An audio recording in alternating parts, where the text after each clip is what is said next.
Hersey et Blanchard, ces noms vous sont peut-être inconnus.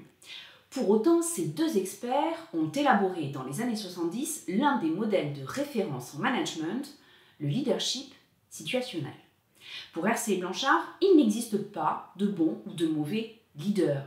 Il faut avant tout s'adapter à la situation.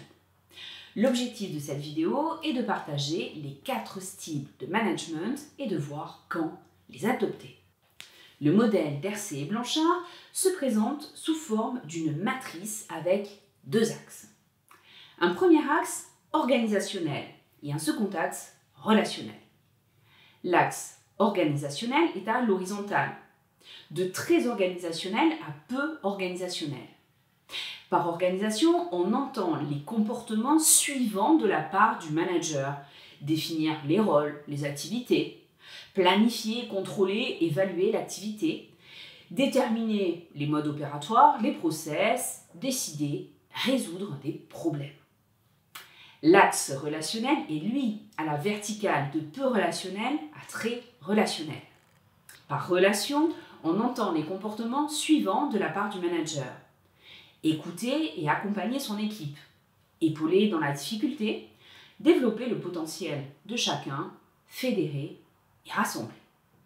Chacun d'entre nous a un style préférentiel, celui dans lequel il se situe spontanément.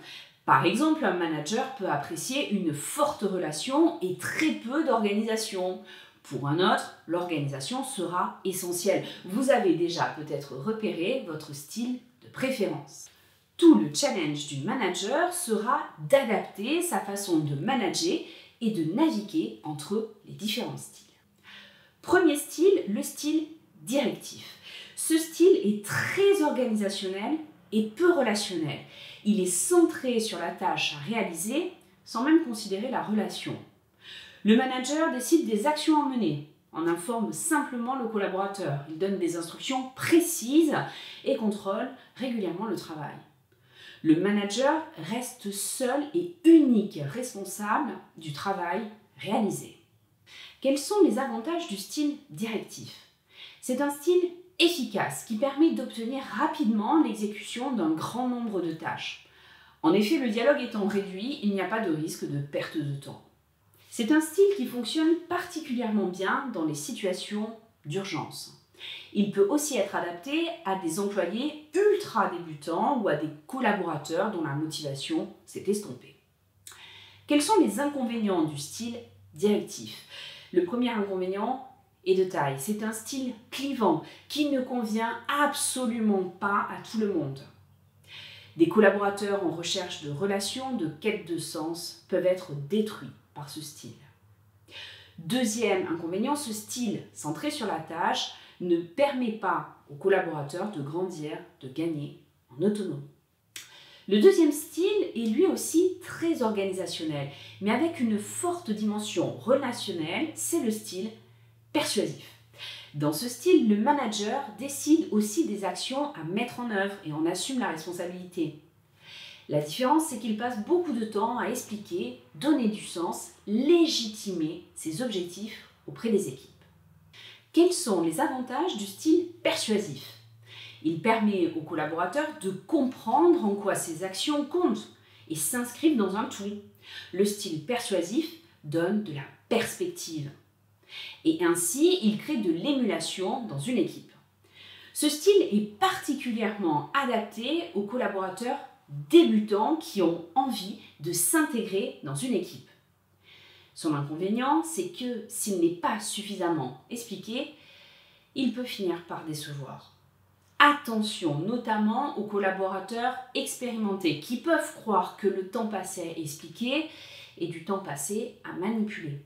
Dans ce cas, à nous, en tant que manager, d'adopter un autre style managérial. Troisième style, le style participatif. Le style participatif est beaucoup moins organisationnel, mais reste dans un fort niveau relationnel. Le manager consulte ses équipes et en tient compte dans ses décisions. Pour ce faire, il organise régulièrement des temps d'échange avec les opérationnels. Il sollicite des recommandations. Le manager est soucieux de concilier les préoccupations individuelles et collectives dans son équipe. L'avantage, c'est que ce style permet à chacun d'apporter sa pierre à l'édifice, sa touche, de participer. Il est notamment indiqué vis-à-vis de collaborateurs qui fourmillent d'idées, qui ont régulièrement des propositions pour faire différemment. En revanche, ce style ne sera pas adapté à des collaborateurs ayant de forts besoins d'autonomie, de liberté, de réalisation personnelle. Dans ce cas, nous pourrons privilégier le quatrième style de management, le style délégatif. Ici, organisation et relations sont faibles. Le style délégatif, c'est un contrat entre le collaborateur et le manager. Le manager transfère la responsabilité de la tâche, de sa réalisation et du résultat vers le collaborateur. Il est adapté aux collaborateurs matures qui maîtrisent leur mission. Donc, en tant que manager, nous devrons nous assurer que nous avons bien cette intention avant d'adopter le style délégatif. Principal inconvénient de ce style, il n'est absolument pas recommandable pour les débutants.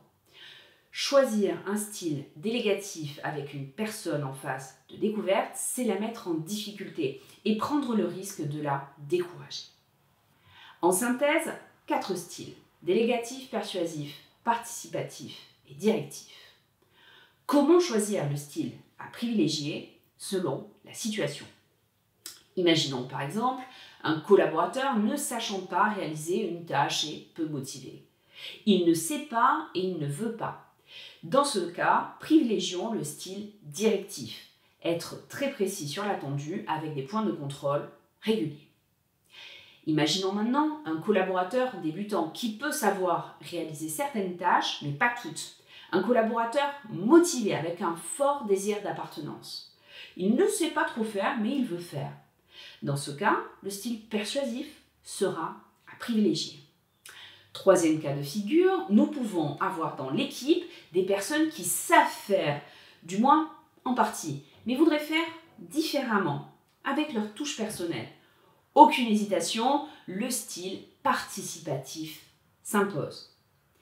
Dernier cas, un collaborateur aguerri qui a besoin d'air, de liberté, il sait faire, il veut faire.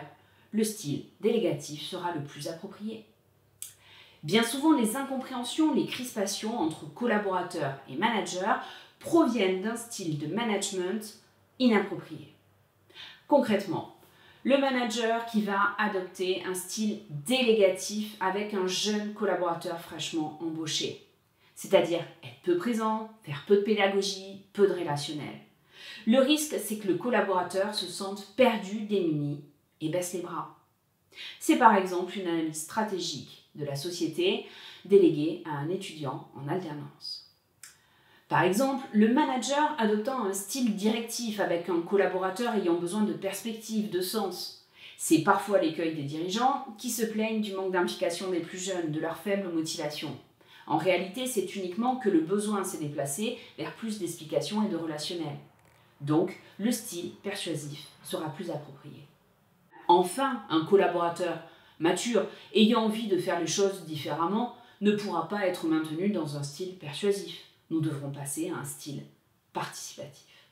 Pour autant, l'équation est-elle aussi simple? Un type de collaborateur serait-il égal à un style de management? Non, pour un même collaborateur, nous pouvons adopter plusieurs styles. Cela dépendra de la maîtrise des missions et de la situation. Imaginons que vous veniez de recruter un responsable RH motivé et enthousiaste. Il maîtrise parfaitement la communication interne et il a envie de la développer. Le style délégatif sera approprié. En revanche, ce même collaborateur qui doit assurer des recrutements se sent peu à l'aise dans ce domaine et a besoin d'être guidé. Sur ce plan d'activité, le style persuasif sera à privilégier. En synthèse, 4 styles de management: délégatif, persuasif, participatif, directif. À nous, en tant que manager, de nous adapter à la situation donnée.